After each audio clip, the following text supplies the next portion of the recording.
यच्चैतन्यमात्रसत्ताकं वाचा वागिति जिह्वामूलादिषु अष्टसु स्थानेषु विषक्तम् आग्नेयं वर्णानाम् अभिव्यञ्जकं वर्णं वर्णाः च अर्थसंकेतपरिच्छिन्नाः एतावन्तः एवं क्रमप्रयुक्ताः इत्येवं तद् अभिव्यङ्ग्यः शब्दः पदं वाक् इति उच्यते। अकारो वै सर्वा वाक् सा एषा स्पर्शः स्पर्शा स्पर्श अन्तस्थ उष्ण अभिव्यञ्जमानाः बह्वी नानारूपा भवति इति श्रुतेः।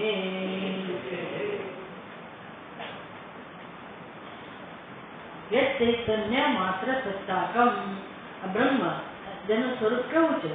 યત ચૈતન્ય માત્ર સત્તાકમ, ચૈતન્ય જ જેનું સ્વરૂપ છે, કેવળ અને કેવળ જ્ઞાન જ જેનું સ્વરૂપ છે, ચૈતન્ય જેનું સ્વરૂપ છે, એ જ પારમાર્થિક સત્તા છે.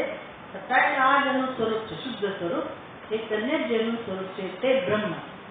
એનું એ કેવું છે તેનું લક્ષણાવૃત્તિ સમજાવ્યો. વાચા વાગ એટલે વાચા ભાગ એટલે વાણીથી પણ જેને સમજી શકાય નહીં, વાણીથી જે અપ્રકાશિત છે. અવાક ઇતિ વાચા અવાક ઇતિ ન તત્ર વાક ગચ્છતિ. અહીં એવું કહું યદ વાચા અનભ્યુતમ. યદ એટલે આ સ્વરૂપ જે ચૈતન્ય માત્ર છે તે વાચા અનભ્યુતમ વાણીથી પ્રકાશિત થઈ શકે નહીં. તો આપણને સમજાવવું પડે કે વાણી એટલે શું. આપણે તો ખાલી આ જે બોલાય છે ને એને વાણી સમજીએ. કેવી વાણી છે, આ કોયલની વાણી કે આ કાગડાની વાણી, એવી રીતે આપણે સમજતા હોય કે આ અમુક અમુક વ્યક્તિ આ પ્રકારે બોલે છે એને આપણે વાણી કહીએ. પણ એ વાણીને વાણી કોને કહેવાય એની વ્યાખ્યા સરસ વ્યાખ્યા કરે. તો જે શ્લોકનો શબ્દ છે, મંત્રનો શબ્દ છે યદ વાચા, એક વાચા. વાચા એટલે શું? તો કે વાક ઇતિ. વાચા અવાક ઇતિ આટલું સમજાવું. વાચા અવાક મંત્રનો શબ્દ થયો. વાચા અનુદ્યોતિતમ, વાચા અવાક ઇતિ વાણીથી જેને વર્ણવી ન શકાય. તો વાક ઇતિ વાચા એવું જયારે કહો ને વાણીથી, તો વાણી એટલે શું? તો કે વાક. વાક ઇતિ વાણી કોને કહેવાય એ સમજાવે. વાક ઇતિ વાણી કોને કહેવાય? તો જીહ્વા મૂલાદિ અષ્ટસુ સ્થાનેષુ વિષક્તમ. હવે સંસ્કૃત વ્યાકરણ જાણતા હોય ને ત્યારે એને એ લોકોને ખબર હોય કે વાણી પ્રગટ થાય ને ત્યારે આપણા શરીરમાં અમુક જગ્યાએ આઘાત પહોંચે અને એ આઘાતથી વાણી પ્રગટ થતી હોય. પ્રાણનો આઘાત કહો એટલે પહેલા દિવસે આપણે ચર્ચા કરી કંઠ્ય, તાલવ્ય, મૂર્ધન્ય, દંત્ય, ઓષ્ઠ્ય પ્રકારના વર્ણો છે ને, એમાં જીહ્વા મૂળ એનું સ્થાન. જીહ્વા મૂળ જીભનું જે મૂળ છે ત્યાંથી વાણીનું પ્રાગટ્ય થતું હોય. આદિ અષ્ટ જીહ્વા મૂળ પહેલું શરૂઆત અને ત્યાંથી બાકીના બીજા ગણીને 8 સ્થાનોમાં આઘાત થઈ અને વાણી ઉત્પન્ન થતી હોય, વાણી પ્રગટ થતી હોય. તો જુઓ પહેલા ફૂટનોટ છે 50મા પાના ઉપર ફૂટનોટ છે.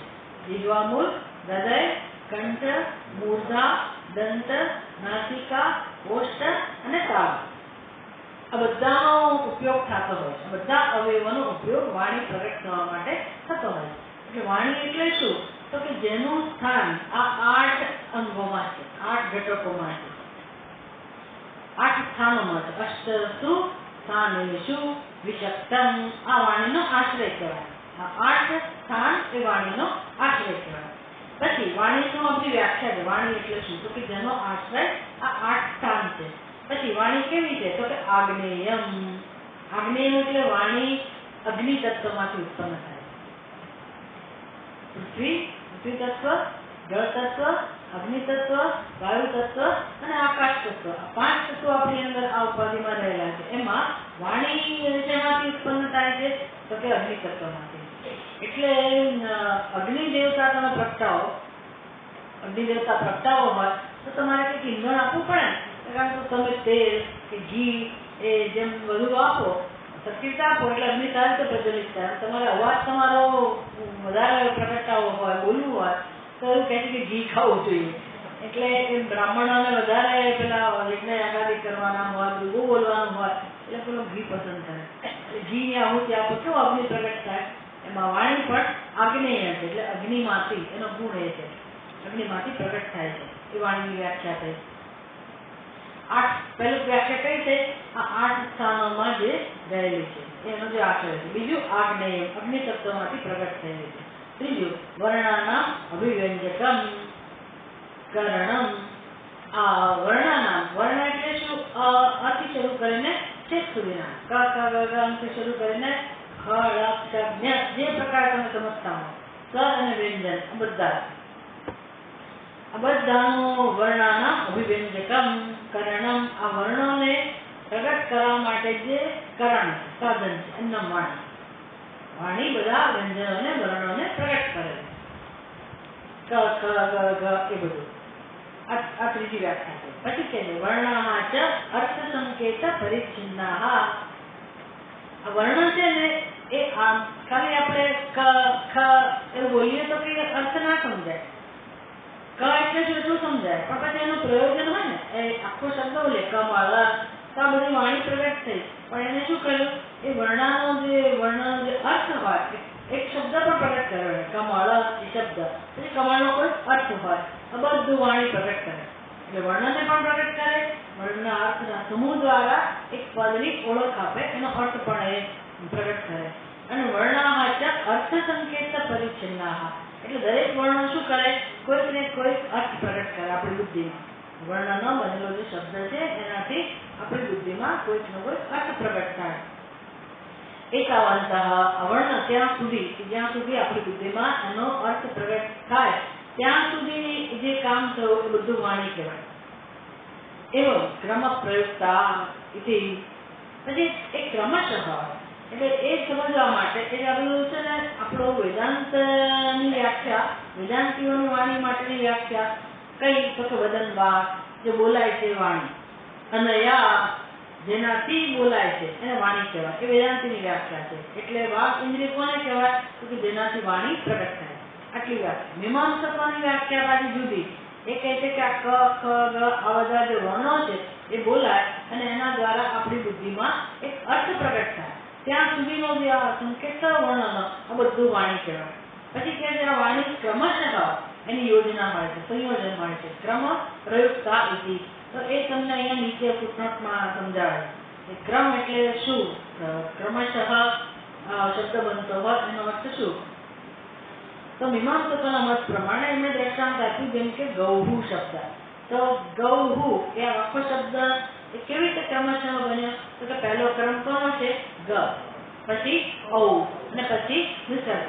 એમ ગૌહુ આખો શબ્દ બન્યો. અને ગૌહુ એટલે ગાય, એક આખું પદ, એનો અર્થ અને આપણી બુદ્ધિમાં સ્ફુર્યો. તો એની વ્યવસ્થા છે ગ, ઔ અને વિસર્ગ. કને કાયની ક, કને કાનો કા, એટલે બોલીએ છે ને તો એવી પદ્ધતિ હોય અને યોજના હોય. એવી રીતે ગૌહુ, તો ગ, ઔ અને વિસર્ગ આ પ્રકારે એક શબ્દ બન્યો અને એનો અર્થ ગૌહુ એટલે શું? ગાય.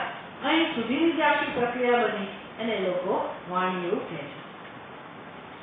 એવં તદ અભિવ્યંગ્ય શબ્દ પદમ વાક ઇતિ. આ પ્રકારે જે વર્ણો પોતાનો અર્થ પ્રગટ કરે, શબ્દ પ્રગટ કરે એને વાણી કહેવાય. વાક ઇતિ ઉચ્યતે. અકારો વૈ સર્વાવા. તો કહે છે કે જે અકાર છે એમાં બધી વાણી આવી ગઈ. અકારો વૈ સર્વાવા. વાણી એટલે શું? તો કે અકાર.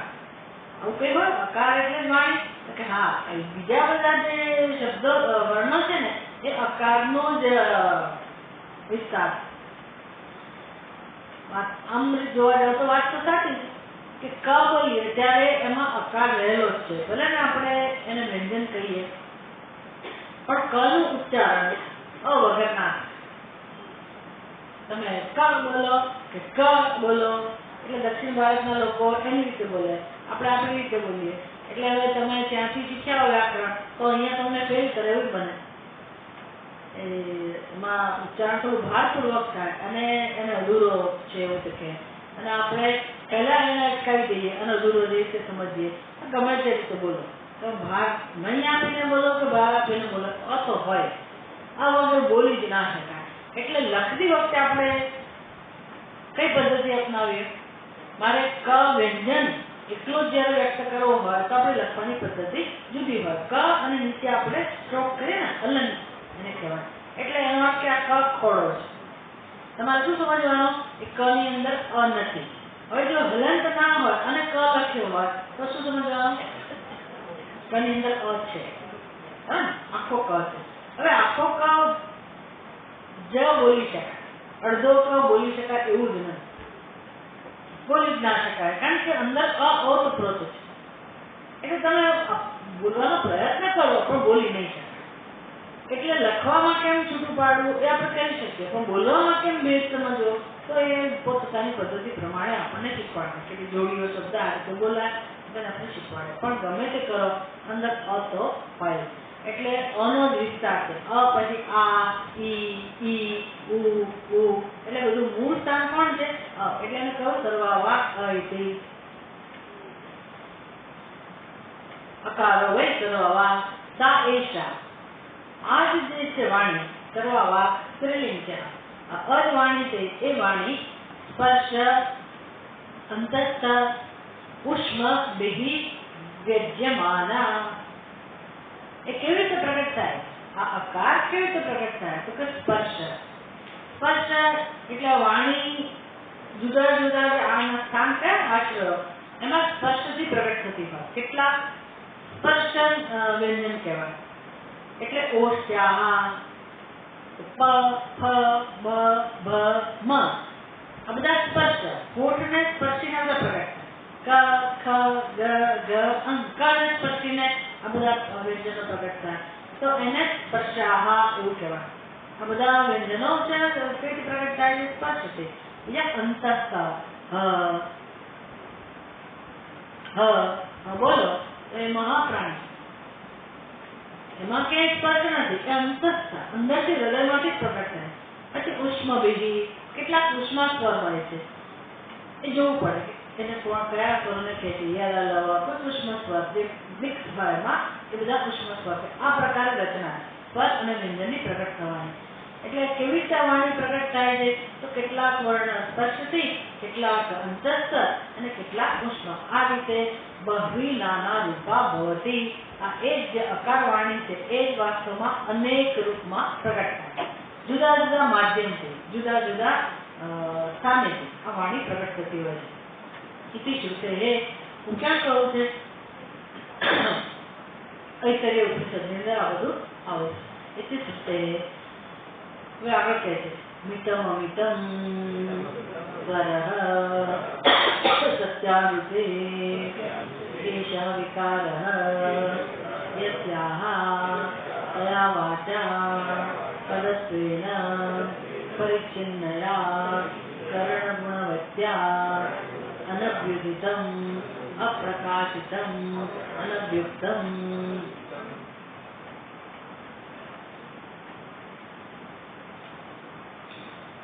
મિતમ અમિતમ સ્વરઃ. હજી વાણીની વ્યાખ્યા ચાલુ છે. પછી બીજી કઈ રીતે વાણી પ્રગટ થાય? તો કે વેદનું તમે અધ્યયન કરતા હો, મંત્રોચ્ચાર કરતા હો વેદના, તો ગણાના આંસ્વા ગણપતિગું હવામહે કવિં કવીના. જો ઉપર કોઈ સ્વર જાય, કોઈ સ્વર નીચે જાય તો એને બીજા ભાષામાં ઉદાત્ત, અનુદાત્ત અને સરિત આ પ્રકારે સ્વરની ઓળખ આપવામાં આવે અને તમારે શીખવાનું હોય. અહીંયા કહું મિતમ અમિતમ. મિત, અમિત અને સ્વર એવા ત્રણ પ્રકાર. એટલે કેટલોક ઉપરથી બોલવાનો હોય, કોઈ નીચેથી બોલવાનો હોય અને કોઈ એક જ સ્વરમાં એને કહેવાય મિત, અમિત અને સ્વરિત. આ પ્રકારની જે પદ્ધતિ છે એને પણ વાણી કહેવાય. પછી ગીતમિતનું સરહ સત્યામૃતે એષ વિકાર. સત્ય અને મિથ્યા એ જેનો વિકાર છે એટલે એનો અર્થ થતો હોય, દરેક શબ્દનો એક અર્થ થતો હોય. તો સત્ય અમૃતે સત અને સત્ય અને મિથ્યા એ એનો વિકાર છે વાણીનો. એષ વિકાર યસ્યા તયા વાચા. હવે વાચા મંત્રનો શબ્દ શું છે? પહેલો શબ્દ, પહેલું વાક્ય કેમ શબ્દ? યદ વાચા. યદ એટલે તો બ્રહ્મ, તે ચૈતન્ય સ્વરૂપ છે. વાચા એ સમજાવ્યું આપણને કે વાચા એટલે તમારે શું સમજવાનું કે આખી આ જે વાણીની વ્યાખ્યા કરવા હોય ને, વાણી કોને કહેવાય. એટલે હવે આખી જિંદગી આપણે આ જ વાણીનો ઉપયોગ કરીએ ને અને જેને સમજીએ છીએ આખું જગત આવી ગયું વાણીની અંદર.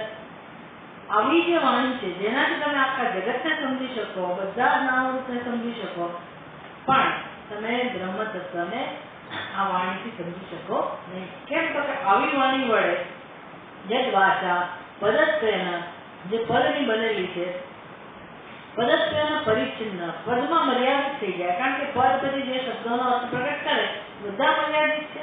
એટલે આખા જગતનું બધું વર્ણન કરતી હોય વાણી. જે જગતનું વર્ણન કરે છે એ જગતના તમામ નામરૂપ એના બધા જ પદાર્થો કેવા બની જાય? મર્યાદિત છે. મર્યાદિત એટલા માટે એટલે વાણી કોનું વર્ણન કરી શકે, વાણી કોને પ્રગટ કરી શકે? તો જે અલ્પ છે, જે મર્યાદિત છે એને જ વાણી પ્રગટ કરી શકે. આત્માને વાણી પ્રગટ કરી શકે નહીં.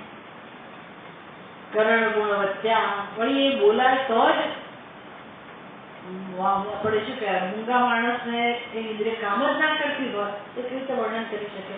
એટલે એ દ્રષ્ટિએ આવી વાણી વડે બ્રહ્મનું વર્ણન થઈ શકે નહીં. કરણ ગુણવત્યા, કરણથી જે પ્રકટ થાય તેવી વાણી વડે અનભ્યુદિતમ. અનભ્યુદિતમ એટલે વળી પાછો મંત્રનો શબ્દ છે. અનભ્યુદિતમ એટલે અપ્રકાશિતમ. અપ્રકાશિતમ એટલે શું? અનભ્યુક્તમ, અર્થાત એનું વર્ણન થઈ શકે. વાણીથી આવા આત્મ સ્વરૂપનું, પરમાત્મા સ્વરૂપનું વર્ણન થઈ શકે નહીં. યેન બ્રહ્મણા 52 પાદ. યેન બ્રહ્મણા વિવક્ષિતે અર્થે સકરણાવા અભ્યુદ્યતે ચૈતન્ય જ્યોતિષા પ્રકાશતે પ્રયુજ્યતે ઇત્યેતત વાચઃ વાગિતિ ઉક્તમ.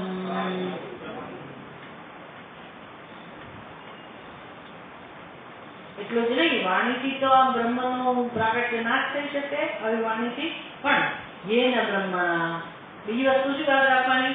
યેન બ્રહ્મણા, જે બ્રહ્મની વ્યાખ્યા કરી ચૈતન્ય સત્તાકમ. કહું ને યસ ચૈતન્ય માત્ર સત્તાકમ. બ્રહ્મ કેવું છે? તો કે જેનું સ્વરૂપ છે કેવળ ચૈતન્ય જ્ઞાન. આવા બ્રહ્મ વડે યેન બ્રહ્મણા વિવક્ષિતે અર્થે સકરણ વા અભ્યુદ્યતે. તમારે જે કંઈ કહેવું છે એ માટે તમે વાણીનો ઉપયોગ કરો છો તો એ વાણી ને ક્યારે આપણે ઉપયોગમાં લઈ શકીએ? વાણીથી ક્યારે આપણે કોઈ વસ્તુને સમજાવી શકીએ, વર્ણન કરી શકીએ? જેનાથી આ બધું થાય છે એ પોતે જ બ્રહ્મ છે. યેન બ્રહ્મણા વિવક્ષિતે અર્થે સકરણા વા અભ્યુદ્યતે. એટલે આપણી વાક ઇન્દ્રિય દ્વારા વાણી પ્રગટ થાય છે. જે કંઈ પ્રયોજન હોય, જે પણ વસ્તુ તમારે જાણવી હોય કે સમજાવવી હોય કે એનું અભિવ્યંજન કરવું, અભિવ્યક્તિ કરવી હોય, પણ એ કોનાથી થાય છે? યેન બ્રહ્મણા. એટલે કે બ્રહ્મ છે, ચૈતન્ય સ્વરૂપ પરમાત્મા છે, જ્ઞાન સ્વરૂપ પરમાત્મા છે, ત્યારે આ વાણીનું પ્રાગટ્ય થઈ શકે. વાણી તો બ્રહ્મનું પ્રાગટ્ય ના કરી શકે, પણ વાણીનું પ્રાગટ્ય કોના કારણે થાય છે? ચૈતન્ય સ્વરૂપ આત્માથી. સકરણવા અભ્યુદ્યતે અર્થાત ચૈતન્ય જ્યોતિષા પ્રકાશતે. એટલે વાણી કોનાથી પ્રકાશિત થાય છે? ચૈતન્ય જ્યોતિષા. જ્યોતિ એટલે પ્રકાશ, જ્ઞાન. ચૈતન્યની જ્યોતિ, ચૈતન્યના જ્ઞાનથી આ વાણી પ્રકાશિત થાય છે. સ્વાભાવિક છે. પછી આવી વાણી ચૈતન્ય કેવી રીતે પ્રકાશિત કરી શકે? તો શક્ય જ નથી. इति एतत् वाचः वाक् इति उक्तम्.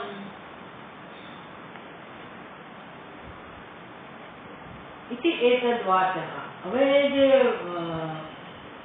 શ્રોતસ્ય શ્રોતમ, ચક્ષુષઃ ચક્ષુ, પછી વાચોઃ વાચમ જે વાણીની પણ વાણી છે, એટલે વાણી આખા જગતને પ્રકાશિત કરનારી છે.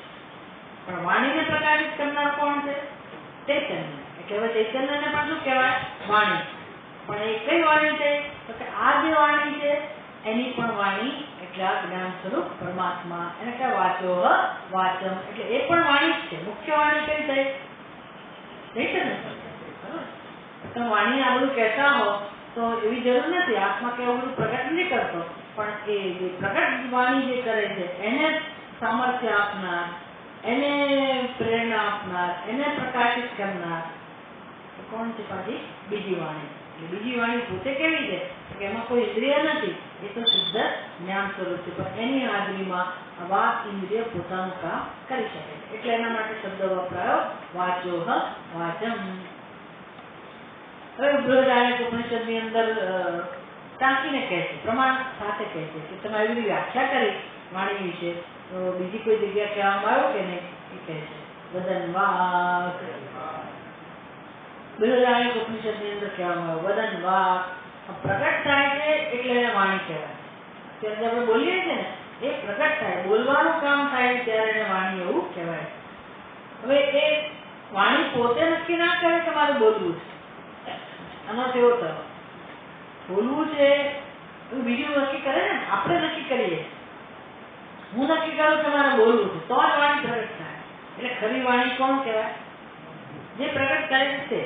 એટલે વદન વાત બોલવાથી, એટલે બોલનારો તો જોઈએ જ ને. બોલનારો જ ના હોય તો વાણી કેવી રીતે હોય? એટલે ખરેખર એ વાણીની વાણી એટલે કોણ? તો કે બોલનારો. વદન વાત યહ વાચમંતરઃ યમયતિ ઇત્યાદિ ચ વાદસનયકે.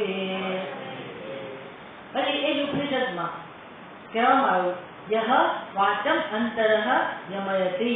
એટલે આ વાણીની વાણી જે કોણ છે? તો કે અંદર રહી અને વાણીનું નિયમન કરે. એ જ વસ્તુ આપણે કહીએ કે હું નક્કી કરું કે મારે બોલવું છે, એટલે મારી વાણીનું નિયમન કરનાર હું છું ને. એ વાણી કરતા જુદી જ હોઉં ને. અને વાણી કોના ઉપર આશ્રિત છે? એ હું ઉપર. હું વાણી ઉપર આશ્રિત છું કે મારી વાણી પ્રગટ થાય તો હું છું, પણ મારી વાણી કોને આશ્રિત છે? મને આશ્રિત છે. એટલે ખરી વાણી કઈ કહેવાય? હું. પણ હુંનું સ્વરૂપ કેવું છે? એ તો કેવળ જ્ઞાન સ્વરૂપ છે. એ વાક ઇન્દ્રિય વાળી નથી. આ હું વાક ઇન્દ્રિય વાળી કે વાળો નથી.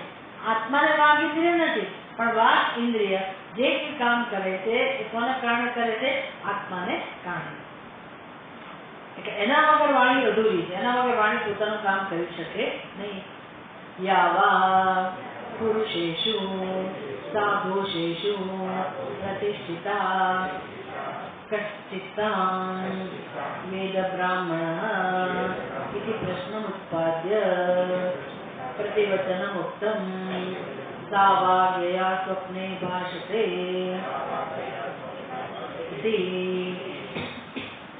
વર્ણન એ બધા ઉપનિષદની અંદર આવે. એમાં કહે છે કે યા વાત પુરુષેષુ સા ઘોષેષુ પ્રતિષ્ઠિતા. આ જે વાણી છે ને એનો આશ્રય કોણ છે? પુરુષેષુ એટલે જીવાત્મા. ઘોષેષુ પ્રતિષ્ઠિતા. યા વા પુરુષેષુ સા ઘોષેષુ પ્રતિષ્ઠિતા. જે આ પરમાત્મામાં જે આશ્રિત થઈને રહેલી છે. અથવા પુરુષેષુ એટલે તમે જીવોની વાત કરો, ચેતન પ્રાણીઓમાં. પુરુષેષુ એટલે ચેતન જીવોમાં, જે ચેતન સ્વરૂપ તેવા જીવાત્માઓમાં, એ પ્રાણીઓમાં જે આ વાણી રહેલી છે, એ વાણી એ કેવી રીતે બીજા બધા જીવોમાં કેવી રીતે પ્રગટ થાય છે?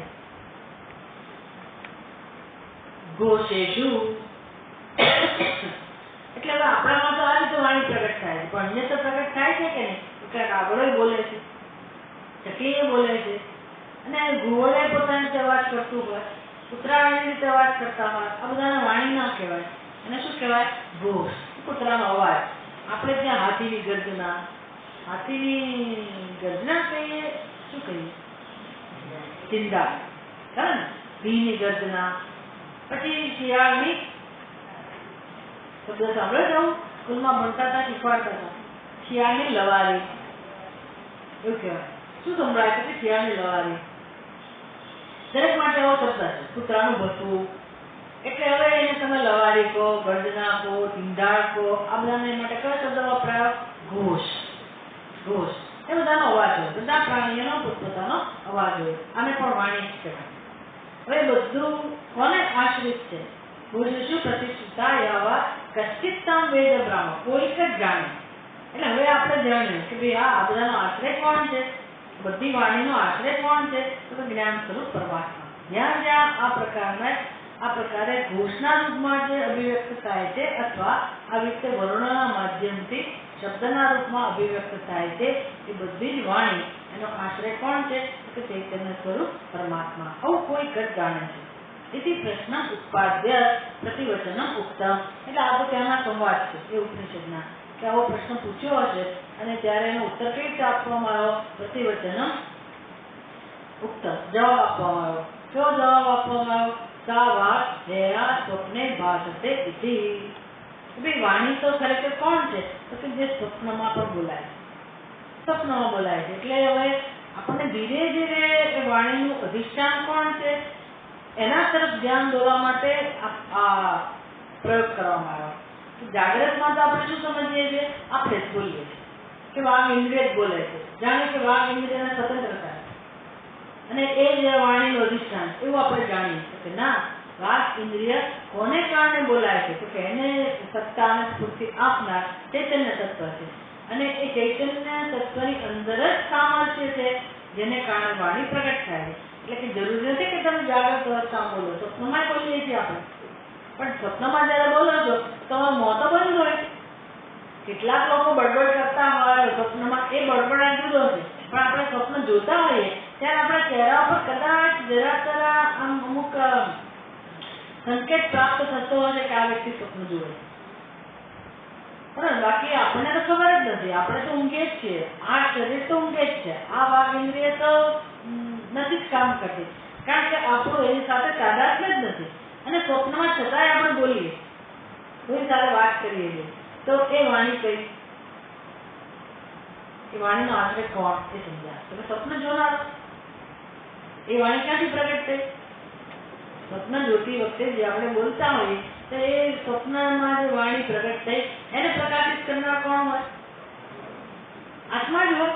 એટલે જાગ્રતમાં સીધે સીધું એ વાણીને પ્રકાશિત કરનાર આત્મા છે, ન સમજી શકાય તો ધીરે ધીરે આપણે સ્વપ્નનું ચિંતન કરીએ કે સ્વપ્નમાં વાણી તો બોલાય જ છે, ત્યારે આ વાઘ ઇન્દ્રિય તો નથી. એટલે વાણી કઈ આ જ વાઘ ઇન્દ્રિયનો ધર્મ છે કે એને જ આશ્રિત છે એવું જરૂરી નથી. નક્કી થઈ જાય, સમજાય જાય કે સ્વપ્નમાં બોલીએ એટલે આ વાઘ ઇન્દ્રિય વગર પણ સ્વપ્નમાં બોલાય છે. તો એ સ્વપ્નમાં જે વાણી છે એ ક્યાંથી પ્રગટ થતી હશે? સમજી શકાય ક્યાંથી પ્રગટ થતી હોય? કે સ્વપ્નમાં બીજું કોણ? હું તો છું જ. એટલે હું એટલે જ્ઞાન સ્વરૂપ આત્મા એ જ આ સ્વપ્નની વાણીને પણ પ્રકાશિત કરનાર છે. સવા ન્યા સ્વપ્ને ભાષતે ઇતિ સાહી વક્તુઃ વક્તિઃ નિત્યાવાક ચૈતન્ય જ્યોતિ સ્વરૂપા. તેનો અર્થ એ થયો સાહી વક્તુઃ વક્તિઃ નિત્યાવાક. ખરેખર એ નિત્યાવાક છે, જે આમ બોલાતી નથી પણ એનું ઉદ્ભવતા જ્ઞાન સ્વરૂપ પરમાત્મા છે. એ જે વાણી છે એ નિત્યાવાક થઈ, ખરી વાણી એ જ છે અને એ વાણીનો આશ્રય પણ આ પરમાત્મા છે. એટલે પરમાત્માની જ વાણી નક્કી થઈ. વક્તુઃ વક્તિઃ નિત્યાવાક, એ જે બોલાય છે એ નિત્યાવાક છે. અને ચૈતન્ય જ્યોતિ સ્વરૂપા, એટલે વાણીનું મુખ્ય સ્વરૂપ કયું સ્વરૂપ? એ જ ચૈતન્ય જ્યોતિ જ્ઞાન સ્વરૂપ પરમાત્મા. નહીં નહીં વક્તુઃ વક્તેઃ વિપરિલોપઃ વિદ્યતે શ્રુતે. નહીં વક્તુઃ વક્તેઃ વિપરિલોપઃ વિદ્યતે. આ જે વાણી છે એનો ક્યારેય લોપ થતો નથી. નિત્યા જે વાણી છે, નિત્ય સ્વરૂપ જેનું છે એનો લોપ થતો નથી. એટલે મિથ્યા વાણી એટલે હવે એની વ્યાખ્યા બદલાઈ ગઈ. આપણે વાણી જે વિસ્તારથી વ્યાખ્યા સમજે ને એ વ્યાખ્યા તો અત્યારે જેને વાણી કહીએ છીએ તે ખરી વ્યાખ્યા શું થઈ સિદ્ધ થઈ કે વાણી કોને આશ્રિત છે? ચૈતન્ય સ્વરૂપ પરમાત્માને. એ વાણી જે પરમાત્માની આ વાણી એટલે કે પ્રગટવું જ્ઞાન સ્વરૂપ એ જે છે એનો ક્યારેય લોપ થતો નથી. આ વાણીનો ક્યારેય લોપ થતો નથી. આમાંથી આપણે આટલું સમજી શકીએ કે આ વાણી અત્યારે જે વાણી બોલાય છે તે જે સ્વપ્નમાં પણ બોલાય છે એ છેવટે પારમાર્થિક રીતે જોવા જાવ એનું પરમ અધિષ્ઠાન એ તો ચૈતન્ય સ્વરૂપ પરમાત્મા છે. એના વગર વાણી બોલી શકાય નહીં. એટલે ગમે તેની વાણી હોય જગતમાં, ગમે તે પશુ પક્ષી દ્વારા અભિવ્યક્ત થતી હોય, મનુષ્ય દ્વારા કે દેવતાઓ દ્વારા, જેના દ્વારા અભિવ્યક્ત થતી હોય, એ સર્વવાર કોના ઉપર પ્રતિષ્ઠિત છે, કોને આશ્રિત છે? જ્ઞાન સ્વરૂપ પરમાત્માને. પછી જ્ઞાન સ્વરૂપ પરમાત્મા પોતાના અસ્તિત્વ માટે વાણી ઉપર આશ્રિત છે. એટલે સત્ય કોણ અને મિથ્યા સમજ પડે ને? વાણી પરમાત્મા વગર ના હોઈ શકે. જ્ઞાન સ્વરૂપ પરમાત્મા વગર વાણીનું પ્રાગટ્ય શક્ય નથી. પણ પરમાત્મા આ વાણી ઉપર આશ્રિત નથી. આવું મને સમજાવું છું. તદેવ આત્મ સ્વરૂપમ બ્રહ્મ. તદેવ આત્મ સ્વરૂપમ. આ જે વાણી વિરામ પામે, નિત્યાવાદ જેનો ધર્મ છે, એ બ્રહ્મ છે, એ જ આત્મા, એ જ તારું સ્વરૂપ છે. આત્મ સ્વરૂપ બ્રહ્મ એ જ વાસ્તવમાં પરમાત્મા છે. અને કેવું છે? નિરતિશયમ ભૂમાખ્યમ બૃહત્વાર બ્રહ્મ ઇતિ વિદ્ધિ વિજામિહિ બ્રહ્મ. એ શિષ્ય એને તું બ્રહ્મ જાણ. બધી યાત્રા કરતા કરતા ક્યાં સુધી લઈ આવ્યા? એને તું તદેવ બ્રહ્મ સંવિદ્ધિ સંવિદ્ધિ તું જાણ. હે શિષ્ય, માં શંકા, આપણે કહો ને કે શંકા ના કરીશ કે હું કેવી રીતે બ્રહ્મ હોઉં. એટલે આપણને લઈ ગયા કે જો તને સ્વપ્નમાં અનુભવ થાય છે, તું તારા જીવનમાં આ બધું નિરીક્ષણ કર અને જો કે વાણી ખરેખર ક્યાંથી પ્રગટ થાય. ખરો ને? વાણી ખરેખર ક્યાંથી પ્રગટ થાય? તારામાંથી જ પ્રગટ થાય. તું જ વાણીનું અધિષ્ઠાન છે. અને એ જે સ્વરૂપ છે એ કેવું છે? તદેવ આત્મ સ્વરૂપ બ્રહ્મ. એ જ આત્મ, જે આત્મામાંથી વાણી પ્રગટ થાય છે, એ આત્મા વાસ્તવમાં બ્રહ્મ છે. એટલે કે તું બ્રહ્મ જ છે. તારો આત્મ સ્વરૂપ વાસ્તવમાં બ્રહ્મ જ છે. બ્રહ્મ એટલે શું? નિરતિશયમ. નિરતિશય એટલે જેમાં કોઈ પ્રકાર, એનાથી ચડિયાતી કોઈ વસ્તુ નથી. એને અવધિ આ જ છે, આનાથી વધારે કોઈ નથી. નિરતિશયમ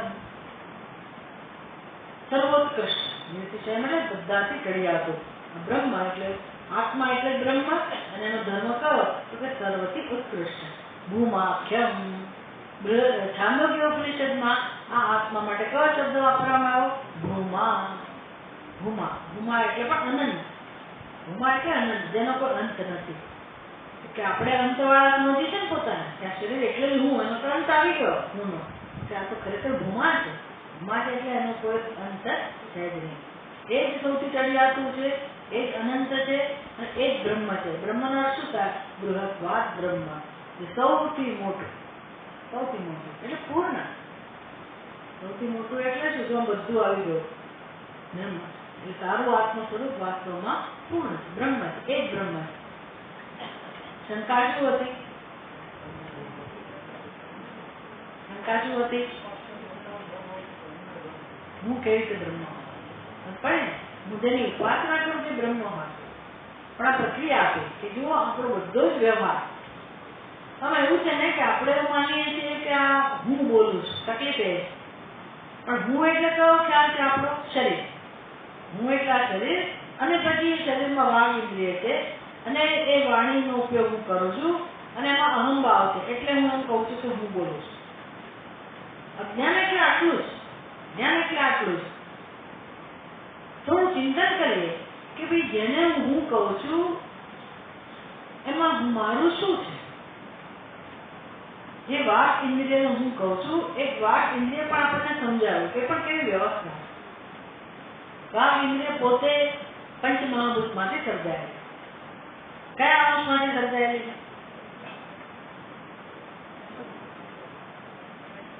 પાંચ મહાભૂત કયા છે તો પૂછવાની જરૂર. પણ એના 3 ગુણો છે ને, 3 અંશ છે. એટલે રોજ મેં કહું પૂછીશ તમને એના તત્વ અંશમાંથી શું સર્જાયું, એના રજત અંશમાંથી શું સર્જાયું, તત્વમાંથી શું સર્જાયું, આપણે ચર્ચા કરી. મન, અંતઃકરણ અને જ્ઞાનેન્દ્રિયો.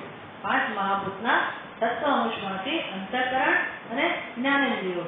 અને રજત અંશમાંથી શું સર્જાયું? પ્રાણ અને કર્મેન્દ્રિય. કર્મેન્દ્રિય વાક શેમાં આવે?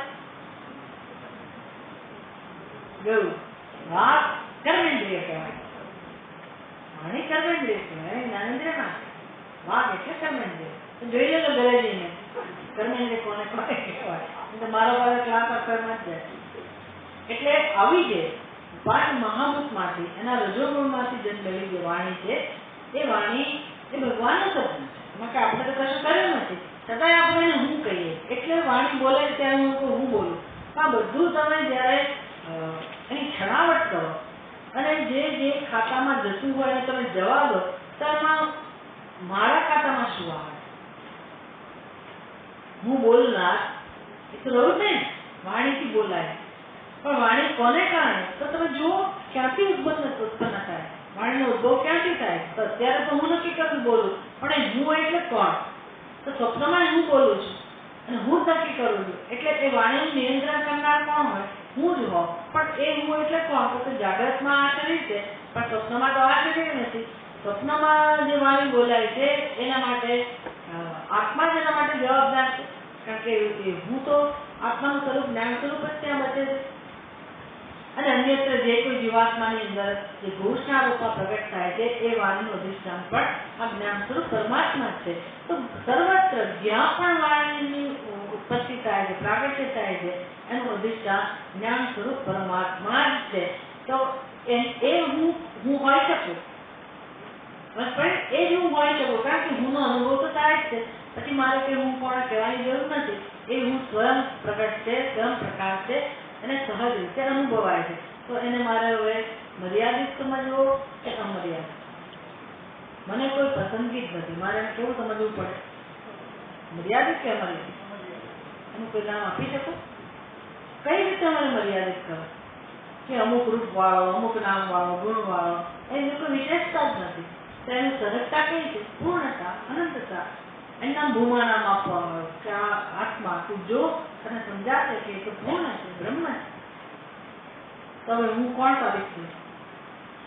અને ઉપાસ્ય દેવતામાં શું સાબિત થાય? હા, તો મારી ઉપાસ્ય દેવતા વચ્ચે સૌ ભેદ હોય, કોઈ ભેદ ના હોય શકે. એટલે હું ની બાદ બાકી ખબર પડે ને કે જીવત્વ જે અધ્યારોપ છે એનો અપવાદ થઈએ તો સમજાય કે વાત તો સાચી છે. ત્યાં ઉપાસક અને ઉપાસ્ય એવા કોઈ ભેદ નથી. ત્યાં બ્રહ્મ જ છે, એક અને અદ્વિતીય, માત્ર એક સત્તા જ રહેલી. તો હવે ના છૂટકે પણ મારે મને શું કહેવું પડે? શું કહેવું પડે? બ્રહ્મ. ના એવું તો આખું જગત પોતાના જીવમાં અમારે એક જ બ્રહ્મ કાંઈ નાખી પાણી યૈહિ વાગાદી ઉપાધિભિઃ વાચો ભવા ચક્ષુષઃ ચક્ષુઃ શ્રોત્રસ્ય શ્રોત્રં મનસઃ મનઃ કર્તા ભોક્તા વિજ્ઞાતા નિયંતા પ્રશાસિતા વિજ્ઞાનમાનંદં બ્રહ્મ इत्येवमादयः संव्यवहाराः असंव्यवहारे निर्विशेषे परे साम्ये ब्रह्मणि प्रवर्तन्ते. એટલે કહે છે કે જુઓ આ બધું સંસારમાં જે કંઈ પ્રવૃત્તિ થાય છે, જેનો પણ અનુભવ થાય છે, એનું શું કારણ છે? જે અનુભવ થાય છે, બોલાય છે, સંભળાય છે, એ ચેષ્ટાઓ છે, વ્યવહાર થાય છે.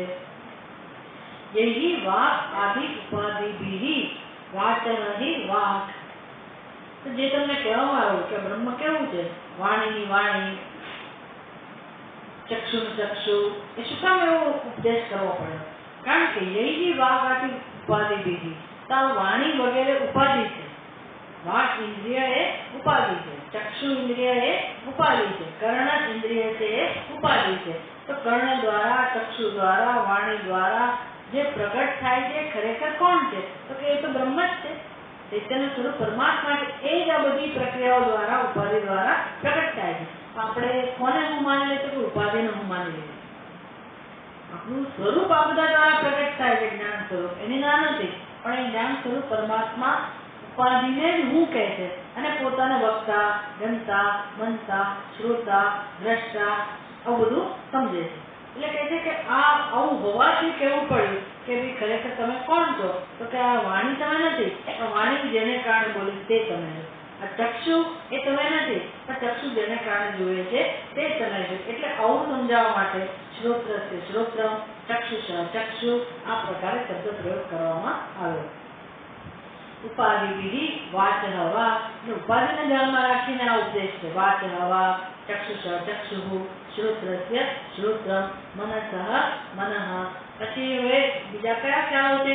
કર્તા, ભોક્તા, વિજ્ઞાતા, નિયંતા, પ્રશાસિતા, વિજ્ઞાનમ આનંદમ બ્રહ્મ ઇતિ એવમ આદયઃ.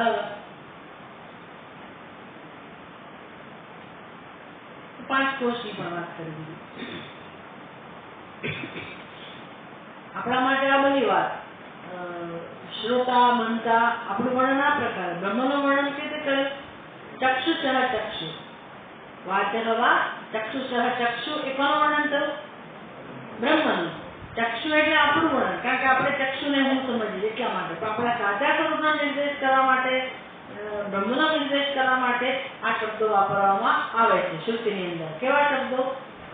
વાચ હવાથી શરૂ કરવાના. વાચ હવા, વાણીની વાણી. પછી ચક્ષુષ ચક્ષુ, પછી શ્રોત્ર છે શ્રોત્ર, પછી મનસઃ મન, પછી કર્તા, ભોક્તા, વિજ્ઞાતા, નિયંતા, પ્રશાસિતા, વિજ્ઞાન આનંદમ બ્રહ્મ ઇતિ એવમ આદયઃ. વ્યવહાર આપણું વ્યવહાર માટે કહેવામાં આવે કે બ્રહ્મ કેવું છે? સત્યમ જ્ઞાનમ અનંતમ બ્રહ્મ. નિત્ય દ્રષ્ટા, નિત્ય કર્તા, નિત્ય ભોક્તા એવું કહેવાય. ચક્ષુષ ચક્ષુ વ્યવહાર કરે શ્રુતિ.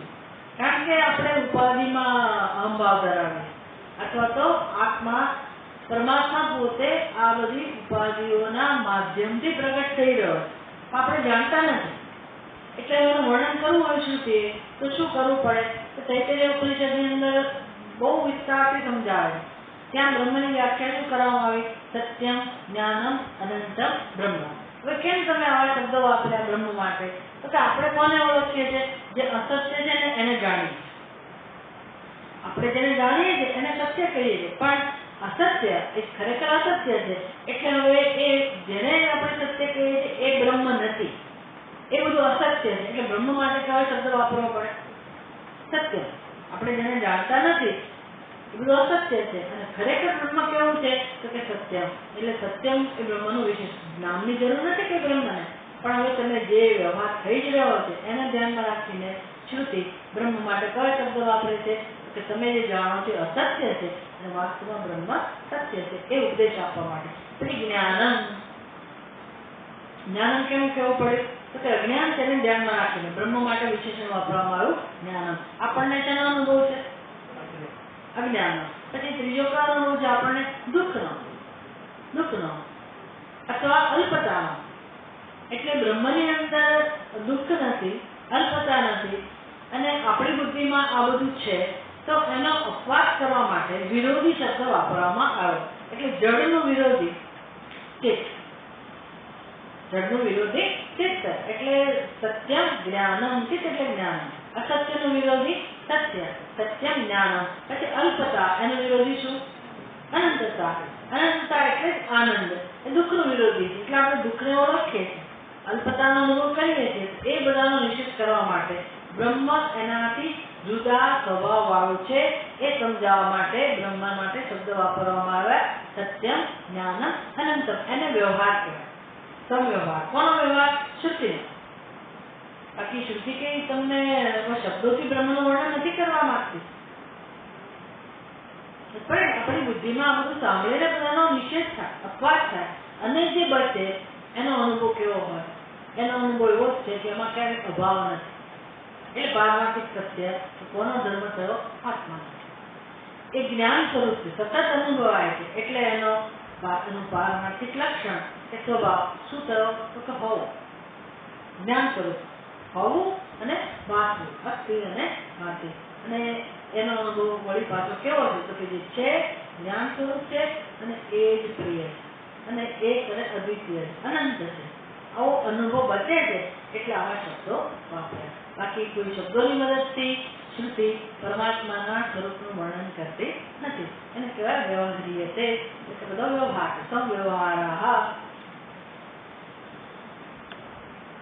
અસંવ્યવહારે નિર્વિશેષે પરે સામ્યે બ્રહ્મણી પ્રવર્તન્તે. આ બધો વ્યવહાર કોના ઉપર કરવામાં આવે? કોને ધ્યાનમાં રાખે? બ્રહ્મણી પ્રવર્તન્તે. બ્રહ્મમાં આ બધો વ્યવહાર કરવામાં આવે. કેવા બ્રહ્મમાં?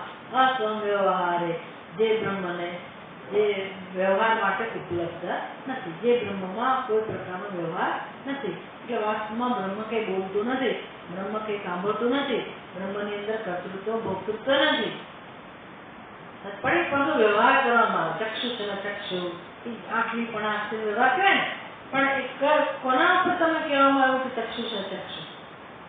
એ ચક્ષુ છે તો શું બ્રહ્મ કે આંખ છે? બ્રહ્મ કે જોવાનું કામ કરે છે? એટલે કામ નથી કરતું છતાં પણ એને જાણે કે ચક્ષુ છે એવું કહેવામાં આવ્યું. કેમ તો કે અત્યારે જે ચક્ષુથી વ્યવહાર થાય છે એનો આધાર કોણ છે? એનું મૂળ કારણ કોણ છે? જ્ઞાન સ્વરૂપ પરમાત્મા. પણ એ જ્ઞાન સ્વરૂપ પરમાત્મામાં ખરેખર કોઈ જોવાનો વ્યવહાર શક્ય નથી, કે જોતું નથી. પણ જોવા માટે જવાબદાર તો એ છે, એની હાજરીમાં જોવાય. એટલે એ સંવ્યવહાર છે ખરેખર, એના અંદર શક્ય નથી અને નિર્વિશેષ છે. નિર્વિશેષ છે, વળી પાછું બધાથી પર છે. બધી પ્રવૃત્તિનો અધિષ્ઠાન એ જ છે અને એકમાત્ર છે. આવા પરમ એવા અને સામ્ય અને સમસ્ત એટલે કે એક જ છે એવા બ્રહ્મમાં આ પ્રકારનો વ્યવહાર કરવામાં આવ્યો. એટલે આવી ઉપચાર કરવામાં આવ્યો કે બ્રહ્મ કેવું છે? ચક્ષુ ચક્ષુ, શ્રોત્રસ્ય શ્રોત્ર, આવી જરૂર પડે. હવે શું કરવાનું? આ બોધ દ્વારા આપણે શું કરવાનું કહે છે એ સમજાવે. સાનિધ્યસ્ય આત્માનમેવ નિર્વિશેષમ બ્રહ્મ વિદ્ધિ એવ શબ્દાર્થ. આ શબ્દનો અર્થ શું થયો? તો કે આજે વ્યવહાર કરવામાં આવે. તાન વિદસ્ય, વિદસ્ય એટલે શું? આ બધાનો અપવાદ કરવો. કેવી રીતે અપવાદ કરવો? કે આ બ્રહ્મ કે ખરેખર આંખ નથી, બ્રહ્મ કે શ્રોત્ર નથી, બ્રહ્મ કે મન નથી, પણ એ બધાનું અધિષ્ઠાન છે. એટલે સમજવાનું આંખ દ્વારા થતી પ્રવૃત્તિનું અધિષ્ઠાન પણ બ્રહ્મ જ છે. જેટલી પ્રવૃત્તિ થાય છે બધાનું અધિષ્ઠાન કોણ છે? બ્રહ્મ. કેને ચિત્તમ પતતિ પ્રેષિતમ મનઃ. આ બધાની જે પ્રેરણા છે એનો આધાર કોણ છે? આ બ્રહ્મ. એટલે આ બધો અધ્યારોનો અપવાદ થાય એનો અર્થ કે બ્રહ્મમાં આવી કોઈ પ્રવૃત્તિ નથી. એનો સ્વભાવ છે માત્ર હોવું અને ભાસવું, અસ્થિ ભાસવું અને પ્રિય. ત્યાં વિદસ્ય આત્મની એવ નિર્વિશેષમ બ્રહ્મ વિદ્ધિ. આ બધાનો આત્મા ઉપરથી જે અધ્યારો થયેલો છે એનો અપવાદ કરીને જે બચ્યું તે નિર્વિશેષ બ્રહ્મ, એને તું જાણ, એને આત્મા જાણ. આત્માને આ પ્રકારે બ્રહ્મ સ્વરૂપે જાણ. તો શું ધર્મ બચ્યો આત્માનો? કેવલ કેવું ના ચૈતન્ય સત્તા માત્ર કરે, કેવળ જ્ઞાન સ્વરૂપ, ચૈતન્ય સ્વરૂપ એ જ આત્માનું સ્વરૂપ છે. તો હવે આપણે તો કોને બ્રહ્મ કહેવા તૈયાર હતા? ઉપાસ્ય દેવતા. એટલે કે તમે ભલે ઉપાસના કરતા હો પણ તમે જેને જુદા માનો છો તમારાથી, એવી આત્માથી જુદી કોઈ વસ્તુ નથી, કે કોઈ જીવ નથી, કે કોઈ તત્વ જ નથી. માટે ન ઇદમ બ્રહ્મ યત ઇદમ એટલે આ કૃષ્ણ, આ શિવ, ઇદમ એટલે આ. એનો અર્થ શું થયો? જેને મારા કરતા જુદા ગણો. તો આવું તમે જેને જુદા સમજો છો એ કોઈ ખરેખર ઉપાસ્ય હોય કે ગમે તે હોય એ બ્રહ્મ નથી. તમારે એનો સમાવેશ પણ ઉપાસ્ય દેવતાને પણ આત્મરૂપે સમજવા પડશે, એને પણ તમારા સ્વરૂપમાં સમાવવા પડશે. તમે જુદાઈ રાખો એનાથી એ નહીં ચાલે. ઉપાધિ ભેદ વિશિષ્ટમ અનાત્મા ઈશ્વર આદિ ઉપાસતે ધ્યાયન્તે.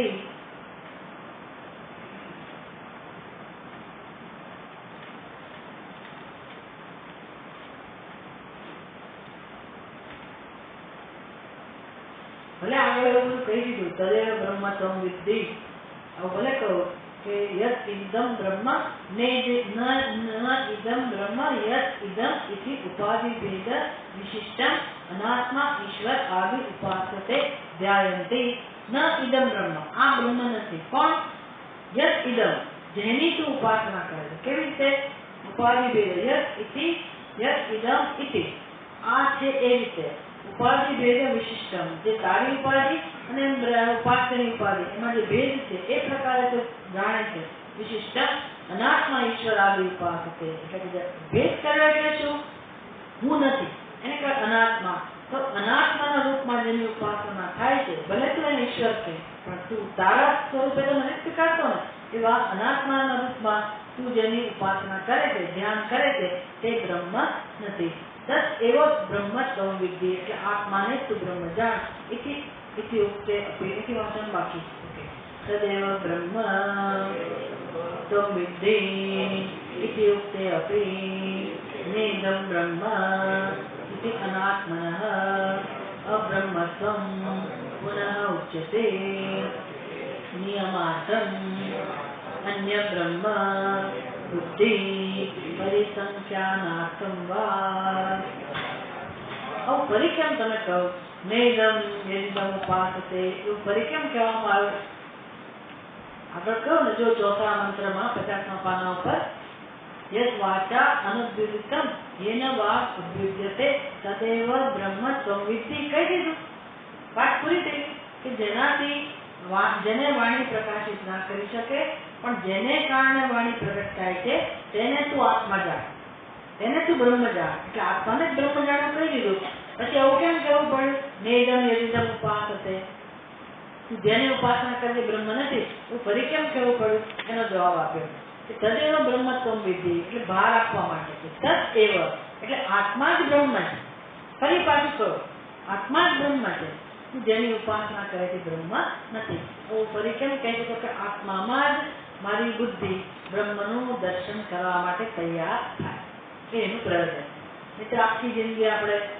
જે ઉપાસ્ય છે એને જ બ્રહ્મ કહીશું પોતાને ક્યારેય બ્રહ્મ રૂપે સમજવા તૈયાર નહીં થઈએ આપણી બુદ્ધિ નહીં તૈયાર થાય એટલે કહું કે ના તારે આ કામ તો કરવું બુદ્ધિને સમજાવો કે હા તારું જે સ્વરૂપ છે એ જ વાસ્તવમાં પરમાત્મા છે આશ્રય છે ઉપાસના આશ્રય એમ કરતા કરતા ઉપાસ્ય દેવતામાં આપણને પ્રેમ જન્મે આપણે ઐક્યનો અનુભવ કરીએ અને પછી એ ઉપાસ્ય દેવતાને આપણે આત્મ સ્વરૂપે સ્વીકારવા તૈયાર થઈએ એટલે આમાં ઉપાસનામાં જ્યાં સુધી આપણો તિરસ્કાર થાય પડે ને એ વસ્તુ યોગ્ય નથી થવાનો તિરસ્કાર થવાનો કારણ કે પહેલેથી જ આપણો ખ્યાલ એવો છે કે હું એટલે ઉપાધિ અને મારો તિરસ્કાર થયો હું એટલે અલ્પ હું એટલે જીવ એટલે બીજાને આપણે તરત મહાન સમજવા તૈયાર થઈએ એ ખોટું નથી પણ એમ કરતા કરતા કરતા જ્યારે આપણો તિરસ્કાર ઓછો થાય તિરસ્કારની બુદ્ધિ આપણા માટે ઓછી થાય આપણે શુદ્ધ ચિત્તવાળા બનીએ આપણા માટે જ આદર જન્મે અને પરમાત્મામાં જ પ્રેમ હોય અન્યત્ર ન જ હોય અને વિવેક જન્મે ત્યારે એ ઉપાસ્ય દેવતાને આપણે આત્મરૂપે સ્વીકારવા તૈયાર થવું પડે બુદ્ધિને સમજાવવું પડે એટલે ફરી કહું કે ના તારો આત્મા છે એ જ વાસ્તવમાં બ્રહ્મ છે આ ઉપાસ્ય દેવતા છે એ જ બ્રહ્મ છે એટલું પૂરતું નથી એથી અનાત્મન અબ્રહ્મત્વમ જે અનાત્મા જેને હું અનાત્મા કહું હું નથી એવું કહું છું એ ઉપાસ્ય દેવતા વાસ્તવમાં બ્રહ્મ નથી એવું પુનઃ ઉચ્ચતે નિયમાર્થમ મારી બુદ્ધિને એવું નિયમન કરવા માટે અને અન્ય બ્રહ્મ બુદ્ધિ પરિસંખ્યાના બીજા બ્રહ્મ છે એ જે ટેવ પડી ગઈ તેમાંથી આપણને મુક્ત કરવા માટે આવું રામકૃષ્ણ પરમહંસ કઈ કક્ષાના વ્યક્તિ કશું જ બાકી નથી કોઈ દેવી દેવતાની ઉપાસના એમણે નહીં છોડી હોય અને કાલીની ઉપાસના એટલે કાલી જેના માટે સર્વસ્વ અને પોતાનું તો એમ કે સ્થાન રાખ્યું નથી પોતાને તો અલ્પ જ સમજતા હોય શુદ્ધ સમજતા હોય પણ એ પણ જરા સમજતો અહંકાર તો લઈ ગયો ને હું અલ્પ છું એવી બુદ્ધિ તો રહી ગઈ સત્ય શું છે હું અલ્પ છું એ માનવું આમ ખોટું નથી ઉપાસનામાં તો આ જ હોય ભક્તિમાં તો આ જ હોય કે મારું કોઈ સ્થાન નથી જે છે પરમાત્માને સમર્પિત છે પણ હું દાસમાં દાસ છું હું અલ્પ છું તુચ્છ છું વેદાંતને એ પણ સ્વીકાર્ય નથી કે તમે શું કામ તુચ્છતા પકડીને બેઠા પહેલા તુચ્છ બનવું પડે કારણ કે આપણે એવા ઘમંડી હોઈએ છે ને એટલે ધીરે ધીરે ધીરે આપણને તુચ્છ બનાવે પણ પછી કહે છે તુચ્છતા છોડો તુચ્છતા શું કામ પકડીને બેઠા તો જ કામ થાય ને કારણ કે હું અલ્પ છું એ પણ એક મારી કલ્પના જ છે અને પેલા ઉપાસ્ય દેવતા એ જ સર્વકઈ છે, એ પણ કલ્પના છે. ખરેખર સત્ય શું છે? ઉપાસ્ય દેવતાનું અધિષ્ઠાન પણ ચૈતન્ય સ્વરૂપ જ્ઞાન સ્વરૂપ પરમાત્મા જ છે. અને હું ભલે મારી બુદ્ધિથી મને અત્યંત ઉચ્ચ કહું તો પણ મારું અધિષ્ઠાન પણ એ જ ચૈતન્ય જે ઉપાસ્ય દેવતાનું છે તે. એટલે હવે એ જીવત તો બુદ્ધિનો નાશ તો કરવો પડે ને, અત્યંત તુચ્છ. એટલે એમને રામકૃષ્ણ પરમહંસને પછી કોઈકે સૂચના આપી. એમને હજી વિરહ ચાલતો હતો ત્યારે એમને તોતાપુરી એમની પાસે આવ્યા અને સીધું એને જ કહું, આ કાળીનું માથું છે ને કેવો આઘાત લાગે, એટલે ખરેખર કાળીનું મસ્તક છેદવાનું નહોતું, પણ આ કાળી મારા કરતા ભિન્ન છે એ જે ખ્યાલ છે એને પડતું દૂર કરે. એટલે જે છે કોણ છે તો કાળી, જે છે ઈશ્વર છે, બ્રહ્મ છે. એટલે આપણો અહંકારનો સંપૂર્ણપણે નાશ, અને અહંકાર અધિષ્ઠાન છે જીવત્વનું જે અધિષ્ઠાન છે બ્રહ્મ, એનો નાશ તો કોઈ કાળે શક્ય નથી. પણ સંપૂર્ણપણે જયારે આ અધ્યાત્મનો અપવાદ થઈ ગયો તો હવે ત્યાં કોઈ કાળી પણ નથી, ને કૃષ્ણ પણ નથી, ને રામ પણ નથી, અથવા તો જે કઈ છે કૃષ્ણ જ છે, જે કઈ છે રામ જ છે, હું નો સમાવેશ થઈ ગયો. અને કેટલાક સૂફી સંત તું હી એ રીતે ભજતા હોય, કેટલાક જ્ઞાનીઓ અહમ બ્રહ્મ પૂર્ણમ જે છે હું જ છું એ રીતે ભજતા હોય, જે રીતે તમને ગમે. પણ શાંત કોનું રહેવું જોઈએ? અધ્યાત્મનો અપવાદ થવો જોઈએ, જે સત્ય છે એનું દર્શન થવું જોઈએ. એ આપણને આ મંત્ર સમજાવે. હજી આ જ પ્રકારની ચર્ચા ચાલે. અહીંયા કોના નથી કહું, યદ વાચા કહો ને તત્ર ન વાક્ય છે તે સમજાવે. હવે પછી કહે ન મન, ત્યાં મન પણ જઈ શકે નહીં, એટલે એ સમજાવે. આમ આપણે સરસ આ પ્રકારની ઉપાસના, બ્રહ્મની ઉપાસના પણ થાય. ઓમ પૂર્ણમદ પૂર્ણમિદં પૂર્ણાત પૂર્ણમુદચ્યતે પૂર્ણસ્ય પૂર્ણમાદાય પૂર્ણમેવાવશિષ્યતે. ઓમ શાંતિ શાંતિ શાંતિ. હરિ ઓમ. શ્રી ગુરુભ્યો નમઃ. હરિ ઓમ. આપણે 10:30 નક્કી તો કર્યું હતું, પણ એવું લાગે છે કે 10-15 મિનિટ તો આગી પાછી થવા દે. એટલે જેને કદાચ ઉતાવળ અને કંઈ જોવું તો જોઈ શકે. ચિંતા ના કરશો.